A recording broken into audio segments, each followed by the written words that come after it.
রিডিংয়ে question type কতগুলো বা question type কি কি? রিডিংয়ে অনেকগুলো কোয়েশ্চেন টাইপ আছে, তবে এগুলোকে আমরা ব্রডলি 9টা ভাগে ভাগ করতে পারি। সেগুলো কি কি আমরা একটা একটা করে দেখি। প্রথমেই হচ্ছে এমসিকিউ বা মাল্টিপল চয়েস কোয়েশ্চেন্স। এটার সাথে আমরা সবাই পরিচিত আছি। একটা কোয়েশ্চেন থাকে এবং মাল্টিপল অপশনস থাকে, এর মধ্যে থেকে একটা বা দুইটা উত্তর সঠিক হয়, সেগুলোকে আমরা বাছাই করে নিব।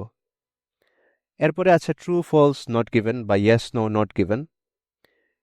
এটার সাথে আমরা মোটামুটি পরিচিত আছি, তবে আমরা এখন পর্যন্ত আমাদের স্কুল কারিকুলামে এই সংক্রান্ত যেই কোয়েশ্চেন টাইপ সলভ করেছি সেটার মধ্যে আমরা জাস্ট ট্রু অথবা ফলস এই দুইটা অপশন পেয়েছি। এখানের মধ্যে আরেকটা অপশন অ্যাড হয়ে গেছে, সেটা হচ্ছে নট গিভেন, যার কারণে প্রশ্নটা একটু জটিলতা ধারণ করেছে। তো আমরা ইনশাল্লাহ যখন ডেমনস্ট্রেশনে যাব, যখন প্র্যাকটিস করব, তখন বিষয়গুলা কিভাবে সলভ করতে হয় সেটা নিয়ে আলোচনা করব। এরপরে আছে ম্যাচিং হেডিংস। অনেকগুলা হেডলাইন দেওয়া থাকবে এবং আপনাকে বলা হবে যে কোন প্যারাগ্রাফের সাথে কোন হেডলাইনটা যায়, কোন সেকশনের সাথে কোন হেডলাইনটা মিলতেছে, এটা আপনি খুঁজে বের করবেন আপনার লজিক্যাল রিজনিং এর মাধ্যমে। এরপরে আপনি পাবেন আরেকটা কোয়েশ্চেন টাইপ, সেটা হচ্ছে ম্যাচিং ইনফরমেশন। মূলত কিছু ইনফরমেশন দেওয়া থাকবে এবং আপনাকে বলা হবে যে আপনি খুঁজে বের করবেন যে এই ইনফরমেশনগুলো প্যাসেজের কোন কোন জায়গায় আছে। এরপরে আছে ম্যাচিং ফিচার্স।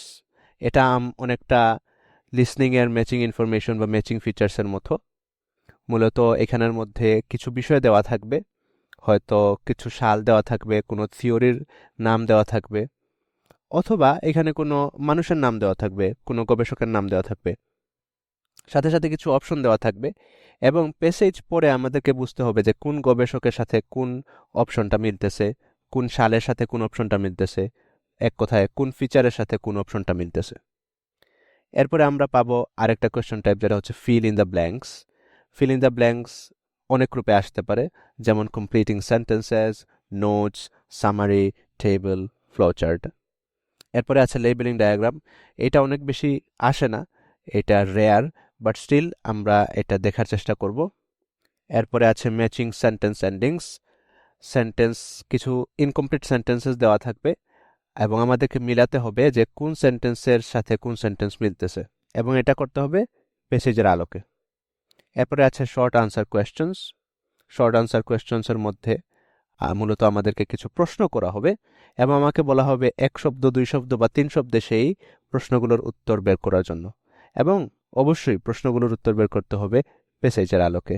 মূলত এখানে যতগুলো প্রশ্নই থাকবে, যতগুলো কোয়েশ্চেন টাইপে থাকবে, প্রত্যেকটা কোয়েশ্চেন টাইপের মধ্যেই আমাকে বলে দেওয়া হবে আমি যেন প্যাসেজের আলোকে প্যাসেজ থেকে উত্তর বের করে বসাই।